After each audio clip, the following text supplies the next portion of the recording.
आवाज।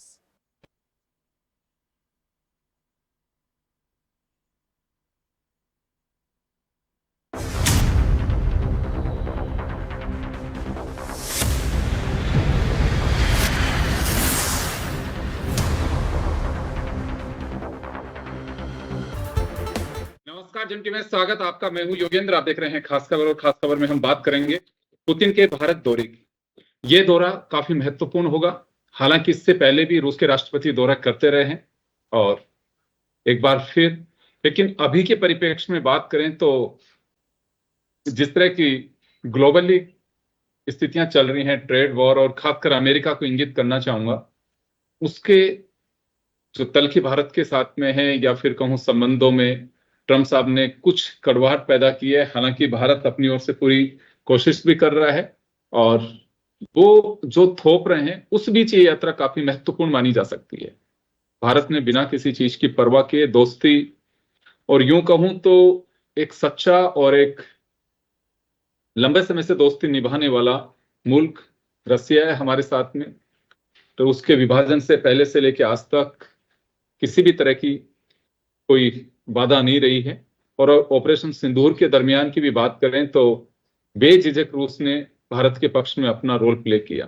तो चले आज इस पूरे मुद्दे को लेकर के हमारे साथ चर्चा में हैं पूर्व आईएफएस गौरीशंकर गुप्ता साहब हैं, पूर्व एयर कोमोडोर चंद्रमौली जी हैं, पूर्व कर्नल हिमांशु सिंह जी हमारे साथ में हैं। सभी का स्वागत है। गुप्ता साहब, आपके पास में आना चाहूंगा। कैसे देखते हैं आप इसे, जो पुतिन साहब का दौरा होगा इससे? योगेंद्र जी नमस्कार, हमारे को पैनलिस्ट को भी नमस्कार, और सभी दर्शकों को नमस्कार। देखिए, ये बहुत ही क्रिटिकल जंक्चर है ग्लोबल पॉलिटिक्स और स्ट्रेटेजिक थिंकिंग में, क्योंकि पिछले करीब 8-10 महीने से, पर्टिकुलरली ट्रम्प साहब के आने के बाद, जो इंटरनेशनल पॉलिटिक्स में जो फंडामेंटल चेंजेज आए हैं, उसके कॉन्टेक्स्ट में ये विजिट बहुत ही इंपॉर्टेंट है।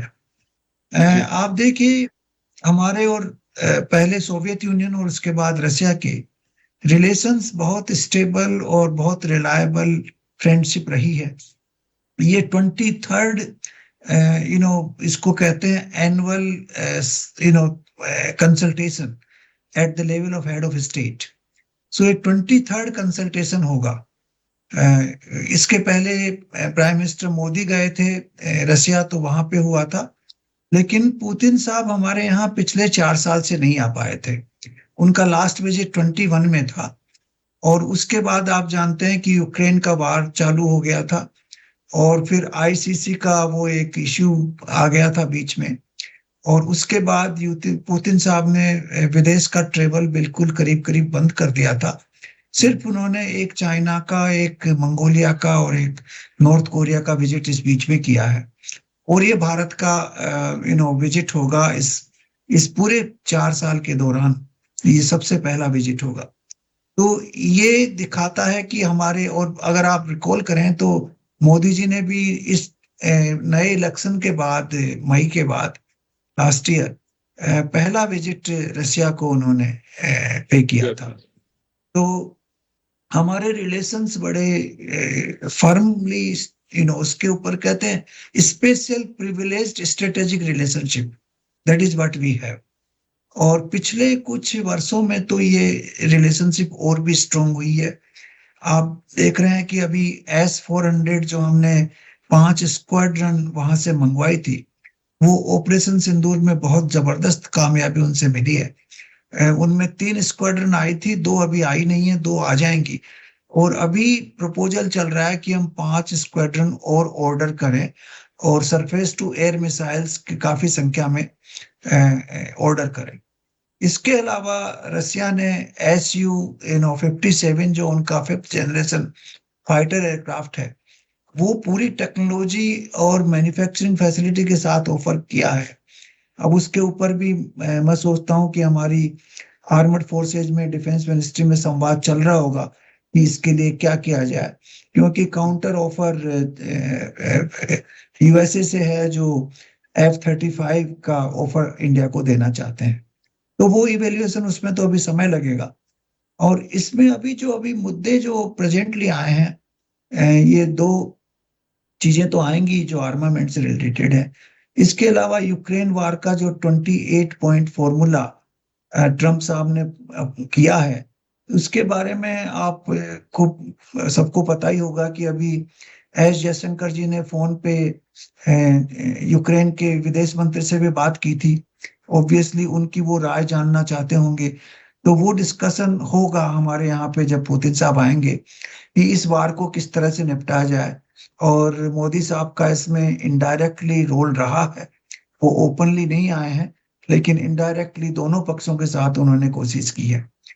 और फिर हमारी एक समस्या रही है कि हम रसिया से जो ऑयल इंपोर्ट कर रहे हैं उसके ऊपर ट्रम्प साहब ने 25% एक्स्ट्रा ड्यूटी और लगा रखी है और वो प्रेशर डाल रहे हैं कि आप ऑयल इंपोर्ट बिल्कुल बंद करें। तो यही सर एक मेरा छोटा सा कहीं सवाल है सर गुप्ता साहब, इसी से जुड़ा हुआ मेरा छोटा सा सवाल है, क्योंकि ट्रम्प अक्सर ये कहते हैं कि जो इंपोर्ट कर रहे हैं रसिया से फ्यूल, वो लोग उससे ताकत दे रहे हैं फाइनेंशियली भी और उसे बुस्टअप कर रहे हैं ताकि यूक्रेन के खिलाफ ये जंग लंबी चल सके। उनका अपना एक लॉजिक है और यूरोपियन कंट्रीज भी इस बात को लेकर के थोड़ा सा उनसे सहमति भी जताते हैं। तो ऐसे समय पे, क्योंकि यूक्रेन और रसिया के बीच युद्ध हो, इसको कई बार भारत इस बात को लेकर के कह चुका है कि युद्ध किसी भी समस्या का हल नहीं है। जब यूक्रेन और रूस दोनों जगह जाके आए थे मोदी, तब भी इस बात को लेकर के काफी कहा था, ट्रेन से सफर भी करके पहुंचे वो। तो ये बात अभी भी कहीं आड़े आ सकती है, ट्रम्प इसमें कुछ अप्रत्याशित कुछ बयानबाजी कर सकते हैं इस दौरे के दरमियान। ट्रम्प साहब को तो ये दौरा तो पसंद नहीं आएगा। इंटरनली तो फील करेंगे कि पुतिन साहब वहां कहाँ जा रहे हैं, लेकिन हमारे इंटरेस्ट में यह है कि ये युद्ध खत्म हो, तो उससे वो जो ऑयल इंपोर्ट का जो कर्व है ना वो भी हटेगा फिर ऑटोमेटिकली, क्योंकि फिर जो रसिया के अगेंस्ट में सैंक्शंस हैं वो धीरे धीरे हटेंगी और उसमें फिर वो ऑयल इंपोर्ट की समस्या अपने आप ही खत्म हो जाएगी। तो इसलिए हमारे इंटरेस्ट में यह है कि ये युद्ध किसी तरह से खत्म हो। लेकिन मेरा मानना यह है कि जेलेंस्की का इस युद्ध के अंदर 70 to 80% रोल रहा है, क्योंकि उसने इनिशियली जो स्टेज पे जो किया, पहले तो उसको जो वहां का राष्ट्रपति था उसको उठा के जेलेंस्की को बिठाया उन्होंने। ये सारा वेस्टर्न एक जाल था जो उन्होंने फैलाया। और उसके बाद उन्होंने ऐसे स्टेप्स लिए कि जो रशियन पॉपुलेशन थी ईस्टर्न यूक्रेन में, उसको यहाँ तक कह दिया कि आप रशियन बोल नहीं सकते, रशियन पढ़ा नहीं सकते, रशियन स्कूल में आप जा नहीं सकते, और वो जो चर्च है रशियन उनमें आप प्रेयर नहीं कर सकते। मतलब इस तरह के रेस्ट्रिक्शन कहीं सुने नहीं है, और इस तरह के रेस्ट्रिक्शन में लोग उन्होंने पास कर दिया यूक्रेन गवर्नमेंट ने, तो वो एक्चुअली एक बहुत बड़ी बाधा बन गई थी। तो उसको देखते हुए मैं मानता हूं कि रशिया को ये कदम उठाना पड़ा। उसके बाद आप समझौता होने की कोशिश हुई, मिन्स्क में 2 बार अकॉर्ड शामिल वो हुए, साइन हुए, लेकिन फिर दोनों साइड ही उसमें आगे सफल नहीं हो पाई। लेकिन मेरे को लगता है कि अब ये कंक्लूड हो जाएगा, क्योंकि ट्रम्प भी बहुत प्रेशर डाल रहे हैं, उनको नोबेल प्राइज भी चाहिए। तो आई थिंक उसके लिए ये क्वालिफाई हो जाएंगे अगर इस बार को ये सक्सेसफुली एंड करवा देते हैं तो। बिल्कुल आप सही कह रहे हैं, क्योंकि दुनिया की निगाहें टिकी होंगी जब भारत आएंगे पुतिन। और हमारे रक्षा सौदे की अगर हम बात करें तो नया नहीं होगा, इससे पहले भी हमने डिफेंस सिस्टम को मजबूत करने के लिए कई तरह के टेक्नोलॉजी के साथ साथ वेपन्स भी हमने इंपोर्ट किए हैं। और S-400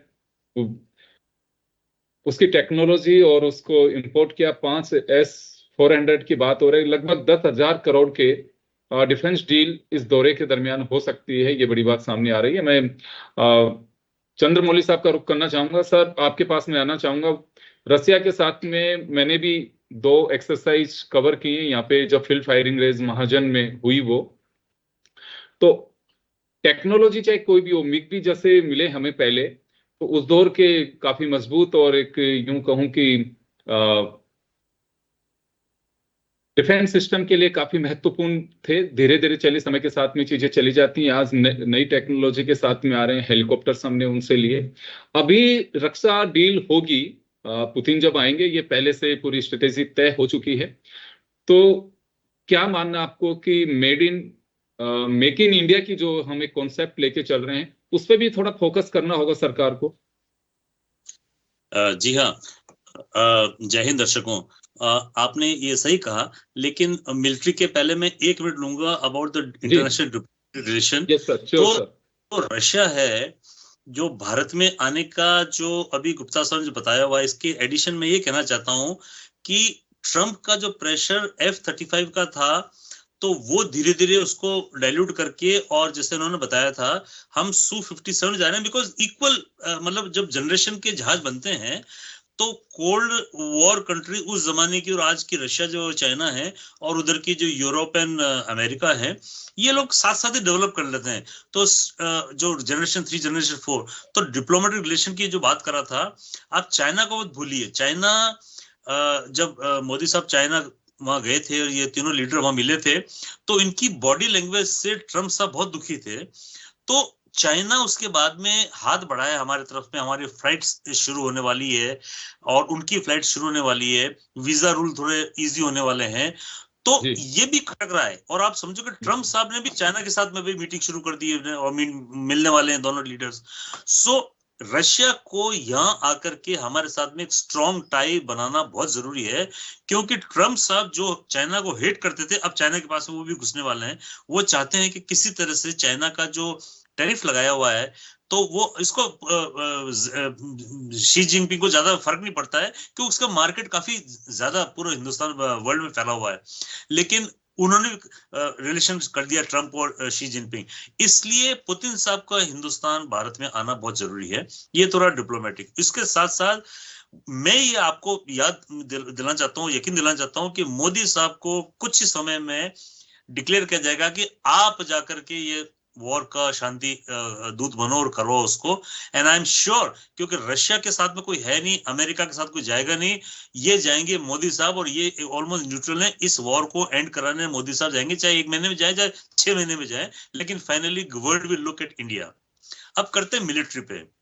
सो जो 2 स्क्वाड्रन हमारे S-400 के आने वाले हैं, जिसने किया हुआ है, उसके बियॉन्ड सोचिए आप कि हमने S-500, यानी कि S-400 तो 400 किलोमीटर वाला है, S-500 500 किलोमीटर का है, जिसके लिए रशिया कहता है कि हम आपको टेक्नोलॉजी देंगे, आप अपने घर में बैठ के बनाओ।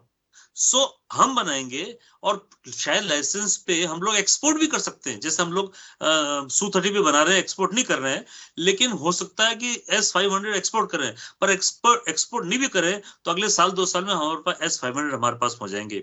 एंड Su-57 डील अगर हो गई तो हमारे पास लेटेस्ट नेक्स्ट जनरेशन का जहाज हमारे पास में आ जाएगा। तो ये 2 हमारा बहुत ज्यादा जंप हो जाएगा हवा के अंदर। और जो टैंक है, आजकल हम अपने अर्जुन टैंक खुद बना रहे हैं, उनके T-72 टैंक वगैरह पुराने बहुत, उन्होंने 1971 वगैरह में काफी कुछ उन्होंने रुतबा दिखाया। तो हो सकता है कि इनके जो वेपन्स अभी आ रहे हैं, AK नाम की जो सीरीज आ रही है 47 के बाद में, AK-57 एंड ऑल, तो ये जो सीरीज है, हो सकता है नेक्स्ट सीरीज हमारे वेपन, हमारे अभी हमने अमेरिका से बहुत महंगी राइफल्स खरीदी है हमारे जवानों के लिए, बिकॉज हम अभी भी पुराने वेपन्स में थे। तो मुझे क्या लगता है, इसमें जो मिलिट्री जो पैकेज जो होगा, इसके अंदर हवाई जहाज, मिसाइल, सरफेस टू एयर, बाकी मिसाइल जो करोड़ों की डील होगी, और साथ साथ लैंड फोर्सेस के लिए सम सॉर्ट ऑफ वेपनरी, और नेवी के लिए, क्योंकि हम अभी सक्षम हो गए नेवी के, खुद हम हर साल 1-2 लॉन्च कर रहे हैं, अपने अपने जहाज बना रहे हैं, नेवी के लिए कुछ आए। तो ये तो हो गई हमारी मिलिट्री डील। और S-500 के अगर हमने साइन कर दिया, तो मैं कह रहा हूं कि हमारे जो depth of Pakistan like this अगर देखा जाए, नॉर्थ टू साउथ में देखा जाए, तो कम है। अगर S-500 आ गया तो हम लोग उसको पूरे पाकिस्तान को हम लोग ले सकते हैं आराम से। हम अपनी डेथ में रहकर के भी उसको ले सकते हैं।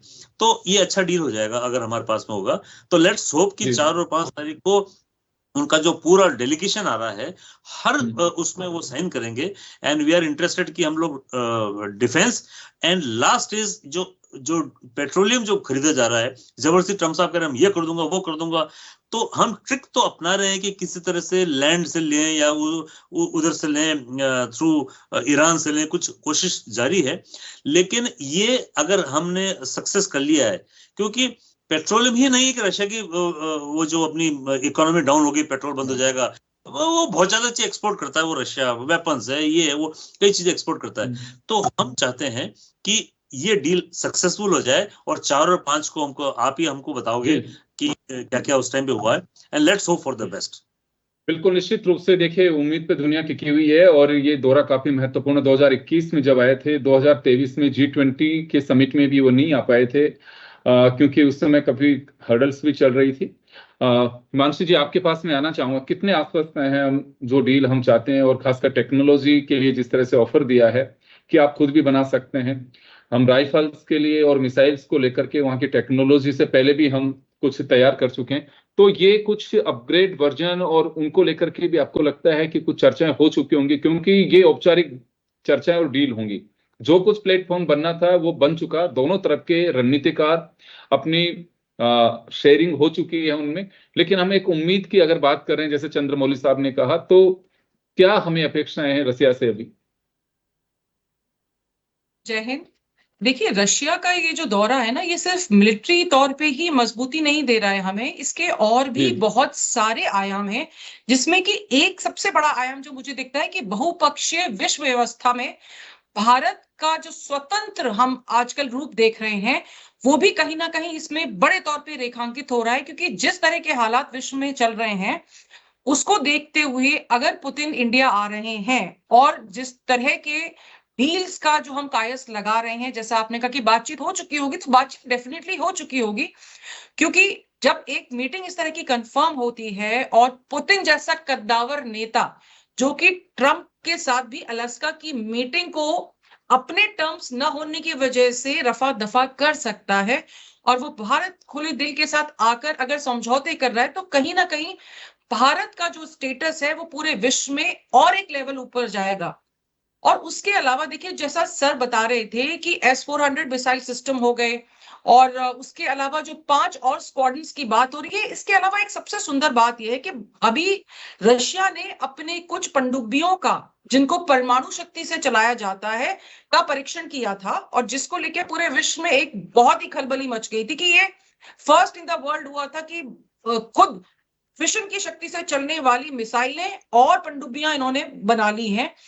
भारत के साथ इनके कुछ समझौते पनडुब्बियों को लेके भी होंगे, और जब इस तरह के समझौते होंगे, तो देखिए, हमारे लिए सबसे अच्छी बात यह है कि रशिया हमारा एक लंबे समय से मित्र रहा है। उसकी टेक्नोलॉजी आज के समय पे बहुत उन्नत है। भले ही अमेरिका, जैसे हम एप्पल के आईफोन खरीदते हैं कि बहुत सिक्योरिटी है, बहुत ये है, और महंगे दाम पे खरीदते हैं, जबकि कई बार एंड्रॉइड में उससे अच्छे फीचर्स हमें मिल जाते हैं, लेकिन क्योंकि वो नाम के तौर पे बेच रहे होते हैं, तो हम उसके पीछे, एक क्योंकि ब्रांडिंग है, हम उसके पीछे पागल होते हैं। तो वही चीज है कि रशिया के साथ जब भी हम इस तरह के समझौते करते हैं, तो टीओटी के अलावा बाकी भी जो चीजें हमें मिलती हैं, वो एक, मुझे लगता है कि बाकी देशों के साथ समझौते, अमेरिका के साथ समझौते से कहीं बेहतर है। जैसे कि जब हम तेजस बना रहे थे और हमारे पास इंजन अमेरिका से आने थे, तो जी ने बहुत समय तक उस चीज को लटका के रखा है। वैसी चीजें रशिया के साथ जब समझौते होते हैं तो नहीं होती हैं। और रशिया सिर्फ हमें संयुक्त उत्पादन के लिए टीओटी नहीं दे रहा है, वो पूरी तरह से हमारा सहयोग कर रहा है। देखिए, जब हम ब्रह्मोस की बात करते हैं, तो ब्रह्मोस ने ऑपरेशन सिंदूर में जो हमारा सिर ऊंचा किया, उसके बाद जो लाइनें हमारे सामने लगी हैं ब्रह्मोस को खरीदने के लिए, तो कहीं ना कहीं मुझे लगता है कि ये इस मैत्री को बहुत सुदृढ़ करता है, और हमें ये एक बताता है कि हमारे पास एक मित्र है जो हमारे थिक एंड थिन में हमारे साथ खड़ा है। तो अब चाहे आप रक्षा समझौतों की बात ले लीजिए, जिसमें चाहे Su-57 हो गया, आपके बाकी हाईटेक हथियार हो गए, आपके T-90 हो गए, और उसके अलावा आपके और भी जो बहुत सारे एस्पेक्ट है, जिसमें इनको भी अगर हम छोड़ दें, तो जो दक्षिण एशिया का जो इस समय बवाल जिस तरह से मचा हुआ है, कहीं ना कहीं रशिया जब हमारे साथ खड़ा होता है, तो हम चाइना को भी कहीं ना कहीं आंखें दिखा सकते हैं। और आंखें दिखाने से ज्यादा कि वो अपनी फिर एक दायरा समझ जाता है कि अगर रशिया भारत के साथ खड़ा है, तो चाइना क्योंकि RIC का पार्ट है, SCO का पार्ट है, ब्रिक्स का पार्ट है, तो उसको भी ये चीज समझ में आ जाती है कि हम कहीं ना कहीं इस समय भारत को जबरदस्ती आंखें ना दिखाएं, जो बार बार कोशिश करता है, उसकी फितरत में है। तो जब इस तरह के जो संगठन मजबूत होते हैं, और भारत की जब दोस्ती रशिया से मजबूत होती है, तो अमेरिका को तो बहुत तकलीफ होती है, लेकिन भारत का इकोनॉमी स्ट्रांग होता है। जैसा हम सब डिस्कस कर चुके हैं कि जो ऊर्जा संकट है, भारत ने तकरीबन 13 लाख डॉलर बचाए थे ऊर्जा संकट के दौरान में, क्योंकि हम फिर भी अपने देश की जनता के हित को ध्यान में रखते हुए उनसे ऊर्जा सस्ते दामों में ले रहे थे। भारत के लिए अपने हित बहुत ज्यादा मजबूत है। तो चाहे रक्षा समझौते हो, चाहे उत्पादन की बात हो, चाहे तकनीकी की बात हो, और चाहे हमारे सांस्कृतिक धरोहर के आदान प्रदान की बात हो, कहीं ना कहीं मुझे लगता है कि इस समय पूरे विश्व की निगाहें अब 4 और 5 तारीख की शिखर वार्ता पे टिकी होंगी, जब ये लोग अपना एक फॉर्मल जो भी सिग्नेचर्स हैं उनको दिखाएंगे और क्या क्या समझौते किए गए हैं, किस किस फ्रेमवर्क पे काम होगा, वो विश्व पटल पे सामने आएगा। बिल्कुल निश्चित रूप से देखिए, आज कोई भी अगर पावरफुल कंट्री अगर किसी दूसरे मुल्क के साथ में मिलता है तो 2-3 चीजों पे जरूर फोकस किया जाता है, टेक्नोलॉजी, ट्रेड। टेक्नोलॉजी में चाहे डिफेंस टेक्नोलॉजी हो या फिर हम दूसरी तरह की टेक्नोलॉजी, उस पर भी हम बात करते ही हैं। जलवायु परिवर्तन और एम्प्लॉयमेंट, ये सब चीजें होती हैं, पैरेलल चलती हैं, लेकिन इंपॉर्टेंट बात यही होती है कि आप ट्रेड डील में क्या करने जा रहे हैं। और अगर रसिया के जो रोल प्ले कर रहा है हमारे साथ में, उससे अमेरिका से ज्यादा बैलेंस करना ट्रम्प साहब को जरूरी है। अमेरिका अपने हिसाब से चलता है और अमेरिकन जो हैं वो अमेरिकन फर्स्ट हैं, लेकिन अभी वहां की पॉलिसी बदली हुई है और वो है ट्रम्प फर्स्ट।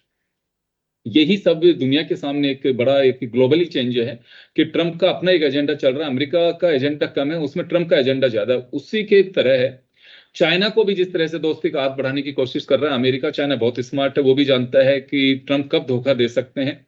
स्थायी मित्र के रूप में चाइना के साथ में हमारे संबंध मधुर हो नहीं हो मायने नहीं रखता, लेकिन अगर किसी तरह के डिफरेंसेस भी अगर नहीं होते हैं तो उसमें एक बड़ी वजह और बड़ा रोल प्ले कर सकता है रसिया, क्योंकि रसिया से लगातार चाइना का डायलॉग है। तो मैं गौरीशंकर गुप्ता साहब के पास में जाना चाहूंगा। तो सर, ये एक अमेरिका, रसिया और चाइना तीनों के अगर हम देखें इसमें, तो ट्रम्प साहब केवल इस वजह से एक भारत में भ्रम पैदा करने की कोशिश कर रहे हैं कि देखिए चाइना के साथ में मैं उनके टैरिफ डील को कम कर सकता हूं, लेकिन भारत के साथ में कोई मेरा कंप्रोमाइज नहीं है। चाइना के साथ में रसिया के संबंध बेहतरीन है, उसे इनकार नहीं किया जा सकता, लेकिन भारत के हितों के साथ में कभी भी रसिया ने नहीं सोचा कि दूसरा मुल्क भी अगर दोस्त है तो उसे ज्यादा पावरफुल बनाया जाए या उसके हितों का विशेष ख्याल रखा जाए। ये कभी नहीं सोचा, कैसी भी परिस्थितियां रही हो। तो आने वाले दिनों के लिए ये कुछ इस तरह का महत्वपूर्ण हो सकता है कि ट्रम्प साहब के लिए, क्योंकि मैं फिर दोहराना चाहूंगा कि ट्रम्प साहब ने उनका अपना एक एजेंडा है कि अमेरिकन सेकेंडरी और ट्रम्प फर्स्ट, उस एजेंडे पे काम कर रहे हैं और वो मैसेज देने की कोशिश ज्यादा करते हैं, उसकी डेप्थ कम होती है। तो एक चाइना, भारत, रसिया और यूएस, इसको लेके भी हम देखें तो इस दौरे के कुछ और विशेष मायने भी निकाले जा सकते हैं। योगेंद्र जी देखिए, एक तो अमेरिका की और ट्रम्प की दोनों की पॉलिसी ये जरूर है, बड़ी डीप पॉलिसी है कि भारत, चीन और रसिया साथ साथ नहीं आए, क्योंकि वो साथ आने पे अमेरिका की स्ट्रेटेजिक पोजीशन ग्लोबली वीक हो जाती है। तो वो किसी भी तरह से ये नहीं चाहेगा कि ये तीनों कंट्री एक साथ आए, इसीलिए उन्होंने ब्रिक्स में भी प्रहार किया और RIC पे भी वो प्रहार करेंगे। और वो चाहेंगे कि इंडिया को किसी तरह से इनसे अलग किया जाए। वो पहले भी अमेरिका की पॉलिसी थी, पिछले 15 साल तक ये पॉलिसी चली, लेकिन ट्रम्प ने आके इसको एकदम से छेड़ दिया। लेकिन अब उसको पता लग गया कि भारत की इम्पोर्टेंस इस रीजन में क्या है, और भारत ही एक ऐसा देश है जो अमेरिका के साथ जा सकता है, क्योंकि हम डेमोक्रेटिक कंट्री हैं और हमारे फंडामेंटली कोई ऐसे डिफरेंसेस नहीं है किसी भी तरह के।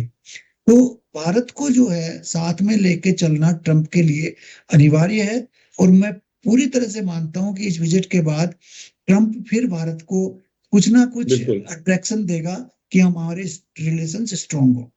और मैं ये भी मानता हूं कि भारत की पोजीशन इस विजिट से काफी स्ट्रॉन्ग होगी डिप्लोमेटिकली, ग्लोबली, क्योंकि पुतिन का जो विजिट है वो किसी भी चाइना के अलावा किसी भी मेजर कंट्री में पहला विजिट है पिछले 4 साल में। तो ये दिखाता है कि भारत और रसिया के रिलेशंस बड़े प्रगाढ़ हैं, बड़े गहरे हैं, और ट्रम्प जो है वो भी अभी चाहता है कि वो भी पुतिन के साथ अच्छे रिलेशन बनाए, वो रसिया के साथ अच्छे रिलेशन बनाए। इसका रीजन ये है कि एक तो लैंड मास रसिया के पास बहुत है, एनर्जी रिसोर्सेज हैं, रेयर अर्थ के भी बहुत रिसोर्सेज है वहां पे। और ट्रम्प चाहेगा कि अगर अच्छे रिलेशन होंगे, दोनों Christian basically Christian civilisational countries हैं, तो वो चाहेगा कि इन कंट्रीज के रिलेशंस अच्छे हों। और उसी वजह से वो जो रशिया है ना, जो चाइना की गोद में जाके बैठ गया, वो हटाना चाहता है ट्रम्प, कि रशिया को चाइना की गोद से निकाला जाए और रशिया को थोड़ा अमेरिका के पास लाया जाए, और इंडिया को जो है वो इतना क्लोज इन कंट्रीज में रखा जाए। तो ये एक उनकी पॉलिसी रहेगी। लेकिन ट्रम्प कहाँ तक सक्सीड होते हैं, क्योंकि अमेरिका में मैंने देखा है कि एंटी रशिया पॉलिसी बड़ी डीपली रूटेड है सब जगह। तो उसको वो कहाँ तक उसको और रिवर्स कर पाएंगे, क्योंकि अभी जो समिट इन्होंने किया था उसके ऊपर ही बहुत क्रिटिकल आर्टिकल्स आए थे, बड़ी क्रिटिकल ओपिनियंस आई थी। तो ट्रम्प कोशिश कर रहे हैं कि ये हो, लेकिन वो कहाँ तक सक्सेसफुल होगा मैं नहीं जानता। लेकिन भारत के लिए ये विजिट बहुत अच्छा है, डिप्लोमेटिकली भी अच्छा है, ग्लोबल पावर प्ले के हिसाब से भी बहुत अच्छा है, और हमारे और अमेरिका के रिलेशंस के लिए भी बहुत अच्छा है। और ये भी सही है, जैसे इन्होंने हमारे दो कोपैनलिस्ट बताया, कि इससे हमें चाइना के साथ डील करने में भी थोड़ी आसानी रहेगी, क्योंकि चाइना जो है थोड़ा और संभल के बात करेगा कि इंडिया रशिया के बहुत क्लोज है। तो ये डिप्लोमेटिकली इम्पोर्टेंट है, इंटरनेशनल स्ट्रेटेजिक थिंकिंग में इम्पोर्टेंट है, ट्रांसफर ऑफ टेक्नोलॉजी के हिसाब से इम्पोर्टेंट है, और डिफेंस टेक्नोलॉजी में तो है ही है। और हमारी अगर एनर्जी का डील एक प्रॉपर हो जाता है, तो एनर्जी सिक्योरिटी के लिए भी बहुत अच्छा होगा। तो मैं मानता हूँ कि ये बहुत महत्वपूर्ण और बहुत महत्वपूर्ण होगा, और बहुत हित में होगा हमारे। क्योंकि सर रोजगार के लिए भी कहा गया है कि स्किल्ड लेबर की 10 लाख लोगों के लिए भी रसिया ने अपनी एक हामी भरी है। तो मुझे लगता है कि उस दिशा में भी एक बड़ा कदम होगा, क्योंकि और उसके अलावा टेक्नोलॉजी, क्योंकि मैं किसी से बात कर रहा था तो उनका कहना था कि पुतिन का जो दौरा होगा 4-5, उसके बाद में भारत के कुछ ऐसे एंटरप्रेन्योर्स हैं जो डिफेंस में अपनी डील करना चाहते हैं। डील का मतलब है कि वो इक्विपमेंट्स रेडी करना या कुछ ऐसे कंपोनेंट्स को लेकर के। तो बहुत उम्मीद भी है भारत के बाजार को भी कि मेक इन इंडिया की जो एक फॉर्म बनी हुई है उसमें भी काफी लोग इंटरेस्ट लेंगे, क्योंकि ऐसे बहुत सारे प्लेयर्स हैं जो आगे आना चाहते हैं और इसमें बढ़ना चाहते हैं। तो चले जी, न्यूक्लियर पावर प्लांट का जो प्राइवेटाइजेशन हो रहा है ना, वो इसमें कुछ ना कुछ एग्रीमेंट हो सकता है रशिया के साथ। प्राइवेट सेक्टर जो है वो रशिया के साथ एग्रीमेंट करके नए पावर प्लांट्स लगा सकता है इंडिया में। बिल्कुल, मैंने जैसे पहले भी अब बताया कि देखिए पिक्चर रिलीज होनी है, बाकी सब कुछ रेडी है, और ये बहुत लंबी समय की एक मेहनत होती है। उसके बाद में दो नेता बैठते हैं, क्योंकि वो बजट घोषणा नहीं है, ये वो डील है जो पब्लिक डोमेन में आएगी, और उसके बाद में इसे अमली जामा पहनाना भी बहुत जरूरी होगा। पहनाया जाएगा, एक पॉलिसी मेकिंग में उससे सिग्नेचर का बहुत महत्वपूर्ण रोल होता है। मैं समय कम है, चंद्रमौली साहब और हिमांशु जी के पास में जाना चाहूंगा। सर, आपके पास में एक बार फिर आना चाहूंगा। हमारा जो डिफेंस सिस्टम है खुद मजबूत है, लेकिन मैं एक बात फिर जानना चाहूंगा, मैंने पहले भी सवाल किया था, टेक्नोलॉजी देने के लिए तैयार है रसिया, हमें क्या वाकई अब इस दिशा में कुछ आगे बढ़ना चाहिए? क्योंकि बातें काफी होती हैं कि मेक इन इंडिया पे हमें काम करना चाहिए, कर भी रहे हैं, बहुत सारे डिफेंस सिस्टम को हमने बनाया भी है। K9 जो हमारे टैंक इनबिल्ट जो है वो भी खुद ने तैयार किया, तो ऐसे बहुत सारे वेपन्स तैयार किए। लेकिन अब समय की जरूरत भी आपको लगती है कि ये वाकई हमें खुद को उस स्तर पे तैयार करने चाहिए, जैसे ब्रह्मोस का जिक्र किया मैडम ने, ये आज हम दे सकते हैं दुनिया को, क्योंकि हमारी टेक्नोलॉजी और बहुत ही सटीक टेक्नोलॉजी है। ड्रोन की बात एक सामने जब आई थी, आपको ध्यान होगा, बहुत चर्चाएं भी की हमने, तो इस पे कुछ विशेष फोकस करने की जरूरत है। टेक्नोलॉजी के साथ में ड्रोन तो हम भी तैयार कर रहे हैं, बना भी सकते हैं। देखिए, टेक्नोलॉजी हमारे पास में सक्षम हैं, हम लोग, हमारे साइंटिस्ट बहुत अच्छे हैं। एंड ड्यूरिंग ऑप सिंदूर हमने अपने ड्रोन यूज किए, जबकि पाकिस्तान ने टर्किश एंड चाइनीज यूज किए हुए। तो टेक्नोलॉजी हमारे पास में है। और जिस तरह से आप बता रहे हैं कि रशिया का जो आप बता रहे हैं कि हमारे यहाँ पे 10 लाख लोगों को अगर वो जॉब देने वाले हैं, तो ये हमारी जो कंपनियां हैं जो डिफेंस में डील करती है, डिफेंस के पार्ट्स बनाती है, जनरली ये साउथ में होते हैं, बेंगलोर, हैदराबाद वगैरह में होते हैं। तो इन कंपनियों में वो 10 लाख जो मिलने वाले हैं, एक कंपनियां बिड करके और वहां करेगी तो हमारा बनना शुरू। आपको एक उदाहरण देता हूं मैं, एक मतलब नाम नहीं लूंगा हेलीकॉप्टर, एक हेलीकॉप्टर हमने लिया था, हेलीकॉप्टर बहुत अच्छा, बहुत पावरफुल हेलीकॉप्टर, वो उसकी सर्विसिंग हमारे यहाँ नहीं होती थी, वो मेक इन इंडिया के पार्ट्स नहीं थे, उसकी रशिया में होती थी। वो यहाँ आता था, 6 महीने उड़ता था, 6 महीने बाद वापस आता था, करोड़ों के खर्चे से घूमता फिरता। हेलीकॉप्टर हवाई जहाज तो फिर भी चला, हेलीकॉप्टर यहाँ पूत पूत करते करते वहां पहुंचता था और किस तरह से चक्कर लगा जाता, और वहां जाकर के फिर आता था 6 महीने के बाद में, 6 महीने उड़ के फिर जाता था वो वहां पे हेलीकॉप्टर। तो बहुत खर्चा होता है इस चीज का। अगर टेक्नोलॉजी अगर मिल जाए, इसके बाद Su-30 हम खुद बना रहे हैं, हम गए नहीं वहां पे किसी, हम खुद बना रहे हैं।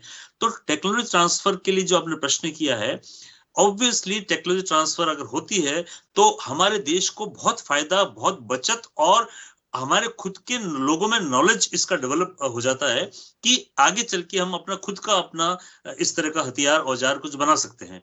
तो पहली बात तो ये है कि हमारा आना जाना हमारे पे बंद हो जाए। आजकल तो रास्ते बंद है, पाकिस्तान से भी जा रहे हैं इधर से घूम करके।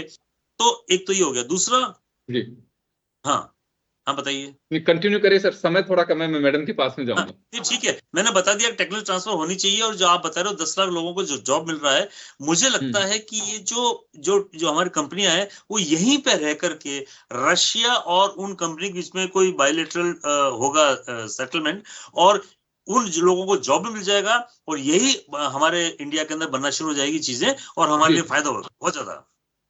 जी बिल्कुल, आप सही कह रहे हैं। और क्योंकि ये बड़ी बात है कि अगर हम वेपन्स या कोई भी ऐसे फाइटर जेट्स या कुछ भी लेते हैं, हेलीकॉप्टर से लेते, तो उसकी सर्विस के लिए भी अगर उसी मुल्क के, लेकिन हाँ टेक्नोलॉजी काफी हमारी पावरफुल है और खुद अब हर चीज को हम डेवलप कर सकते हैं।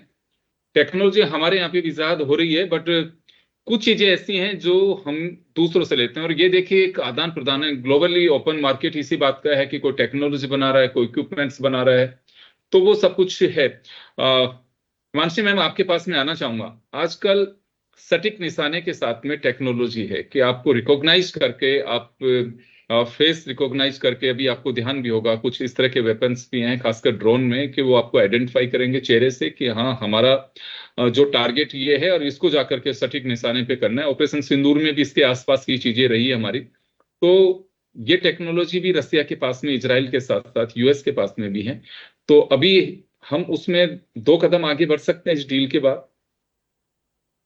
जी बिल्कुल, देखिए जब मैं कुछ समय पहले एक एयरफोर्स स्टेशन गई थी जहां मैंने देखा था, आप जो ड्रोन्स की बात कर रहे हैं, मैंने वहां पे हेलमेट्स देखे थे, और वो हेलमेट्स ऐसे थे जिनकी कीमत तकरीबन 80-90 लाख एक प्रति हेलमेट रही थी, कि उससे जहां पायलट की आंखें लॉक करती हैं वहीं टारगेट लॉक हो जाता है। देखिए कितना आसान हो गया कि पायलट को सिर्फ एक बटन दबाना है, उसको कोई होमिंग ऑन कुछ नहीं करना है, क्योंकि ऑलरेडी जो हेलमेट है उसके सिस्टम के साथ में मिसाइल लगी हुई है। तो जब इस तरह की टेक्नोलॉजी हमारे पास में आती है तो हम जो है मजबूती के साथ में अपनी सीमा जो है उनकी रक्षा कर सकते हैं। और जैसा रशिया के पास में इस समय की टेक्नोलॉजी है, चाहे हम Su-57 की बात कर लें, तो जो हम कहते हैं कि भाई ये स्टेल्थ F-35 से कमजोर है, या ड्रोन्स में आज जो यूक्रेन है वो सबसे आगे है, ऐसा नहीं है। देखिए जब टेक्नोलॉजिकल ट्रांसफर होते हैं तो उससे आप देश के अंदर एक तो ये बहुत बड़ा एक विचार ले आते हैं कि आज हम सक्षम हैं, क्योंकि जो देश की मनोदशा है ना, उसको भी कुछ चीजें फीड करने के लिए जरूरी होती हैं। और जैसा आप कह रहे हैं कि हमारे पास इस तरह के सिस्टम्स हैं जो फेस आइडेंटिफाई करके, तो ये अभी नई बात नहीं है, ये काफी समय से चल रहा है। हाँ, लेकिन अब ये चीजें है पब्लिक डोमेन में आ रही हैं, क्योंकि टेक्नोलॉजी जिस हिसाब से तरक्की कर रही है। तो अब रशिया के साथ में क्या होगा हमारे, देखिए जो फ्यूचर में मुझे लग रहा है कि जो कुंदन कलम है वहां के रिएक्टर्स को लेके काम होगा, स्मॉल मॉड्यूलर रिएक्टर्स को लेके काम होगा, गगनयान को लेके काम होगा, और मिलिट्री और एआई टेक्नोलॉजी में हाइपरसोनिक वेपन्स को लेके काम होगा, इलेक्ट्रॉनिक वॉरफेयर जो आज की तारीख में है उसको लेके काम होगा। और इलेक्ट्रॉनिक वॉरफेयर जो है पूरी दुनिया में डिसरप्शन पैदा कर रहा है, और इस डिसरप्शन पैदा होने की वजह से बहुत जरूरत है कि हम अपने आप को सक्षम करें, क्योंकि जिस तरह की घटनाएं हमारे देश में हो रही हैं कि आतंकवादी भी ड्रोन इकट्ठे कर रहे हैं भारत में अंदर हमले करने के लिए, तो जब हमारा ऐसी उन्नत टेक्नोलॉजी के साथ में एक सामंजस्य बैठ जाएगा, तो मुझे लगता है कि हम न सिर्फ बाहर से बल्कि अंदर से भी आंतरिक सुरक्षा भी अपने देश की बेहतर कर मजबूत पाएंगे। कर सकते हैं। योगेश जी। बिल्कुल बिल्कुल आप सही कह रहे हैं। देखिए, आने वाला जब भी किसी भी मुल्क का युद्ध होगा, वो अब ये नहीं है कि पैदल सेनाएं आपस में टेक्नोलॉजी बेस्ड अब वॉर्स हैं, और जो चैलेंजेस हैं वो उसी टेक्नोलॉजी के आधार पे ही हैं। तो अभी भी हमने ऑपरेशन सिंदूर की भी बात की, तो दोनों ही तरफ से दोनों ही मुल्क किलोमीटर दूर बैठ करके अपने टारगेट्स को वे निशाने साधते रहे। तो टेक्नोलॉजी के आधार पे ही होगा। जो भी कुछ अगर जंग होती है, शांति बहाली होती है, तो किसके पास में टेक्नोलॉजी कितनी है, वही उस मुल्क को इतना बैलेंस करके चलेगा। तो चलिए खैर, पुतिन साहब का दौरा निश्चित रूप से काफी महत्वपूर्ण होगा, और उम्मीद भी है न केवल भारत, दुनिया की निगाहें भी इस दौरे पे टिकी होंगी। आप सभी का बहुत बहुत शुक्रिया। खास खबर में इतना ही, दीजिए इजाजत, नमस्कार।